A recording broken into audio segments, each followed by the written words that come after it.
ایک بچہ ایک پویم پڑھتا ہوا جا رہا ہوتا ہے.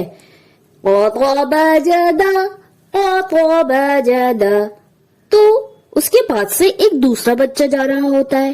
تو وہ اس کو روکتا ہے اور پوچھتا ہے یہ تم کیا پڑھ رہے ہو؟ تو وہ بولتا ہے کہ یہ حرف قلقلہ کی پویم ہے. وہ بچہ دوسرا بولتا ہے حرف قلقلہ کی پویم یہ کیا ہوتا ہے؟ تو پھر وہ بچہ دوبارہ سے پڑھتا ہے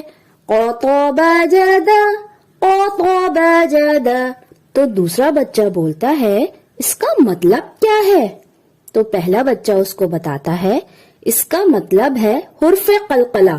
حرف قلقلہ میں 5 الفاظ ہوتے ہیں قاف، طا، با، جیم، دال جو مل کر بنتے ہیں قاطبجدا. حرف قلقلہ کے معنی کیا ہیں اس کو ہم آپ کو آگے بتائیں گے.